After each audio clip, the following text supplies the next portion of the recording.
Hi, everyone. So thank you, Sharon.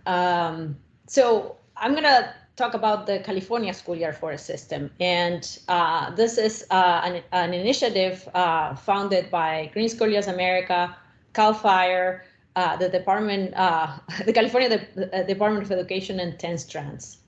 Next. So the first goal of our initiative is to plant enough trees by 2030 that when mature will cover at least 30% of each school property in the areas used by pre-K to 12 children and youth during the school day. Next. Another big goal is to center equity by prioritizing schools and districts in underserved communities with the highest poverty levels, fewest trees, and hottest climate. Third goal is to use school grounds as pre-K to 12 learning laboratories across the curriculum and grade levels. Next. And goal number 4 is to build environmental and climate literacy by engaging students in standards-based hands-on research, design, planting, and stewardship of their schoolyard forests. Next.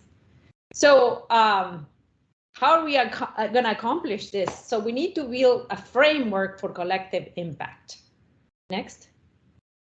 So our approach to address this schoolyard tree canopy equity and scale schoolyard forests across the state is first to document benefits and raise awareness, to use GIS data to assess need and prioritize investments, to build consensus at state and local levels to align policy, funding, and support, to provide school districts with resources and technical assistance to create and manage their schoolyard forests, and last is to build pilot projects to test approaches. We cannot build all projects ourselves, but it's good to always kind of have the piloting approach. So in the years to come, the California Schoolyard Forest System will include a statewide backbone, which in a way is it has already started. It's our organization leading it.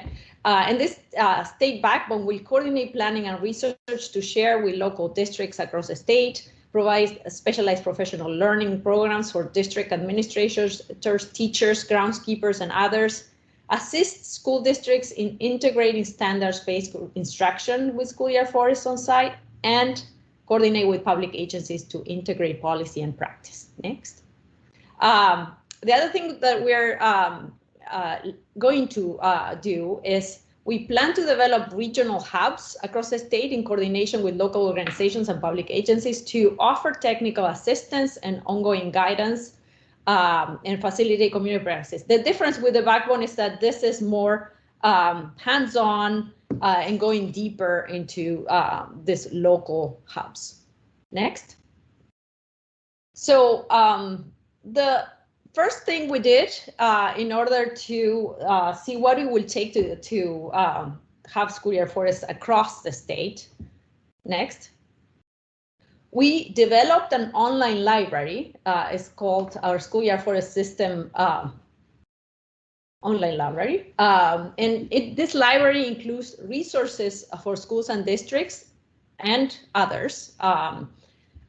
Includes resources for making the case, resources for design, implementation, and maintenance, resources for educators and how to use the schoolyard forest for learning, case studies, some information about funding sources, and a community of practice. Next.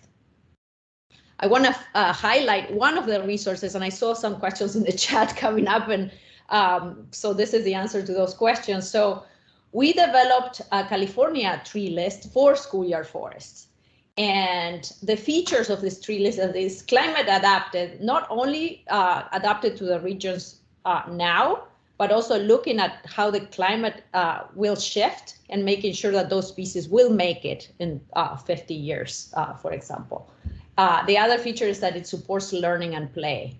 And this list was developed by Green Schoolyards America with Bay Tree Design and with input from Matthew Ritter and Joe McBride, two urban foresters that provided their expertise in reviewing and helping with this plant list. So we are going to be updating the plan list hopefully yearly. So this is the first start, but hopefully this is going to help school districts select species for their schoolyards. Next. In addition, we have design guidelines, how to design schoolyard forests, how to select trees for your schoolyard, planting guidance, some resources for student engagement, and I want to highlight how cool is your schoolyard, which engages students in measuring temperatures across their schoolyards and more. Next. Another thing we did at the beginning of launching this initiative is we interviewed school districts, tree planting organizations, and county offices of education.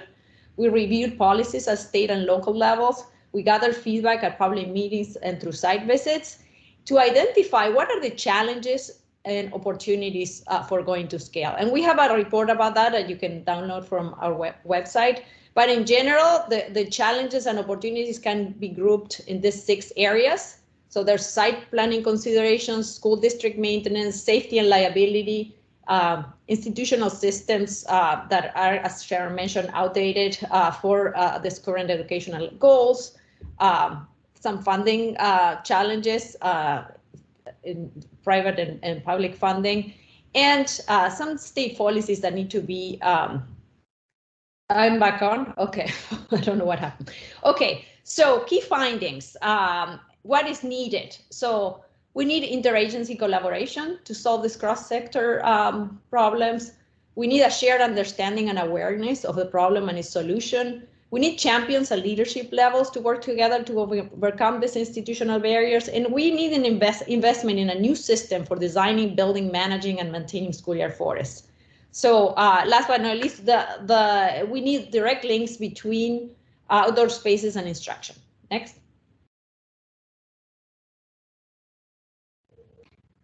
Closing thoughts. Public land devoted to children is scarce and precious. And other effects, climate change, and green schoolyards and schoolyard forests provide opportunities to address pressing cross-sector issues at scale. The time to act is now. Next. So you can sign up to receive updates at through our website, and you can also join our community of advocates and participate in our online series. Thank you.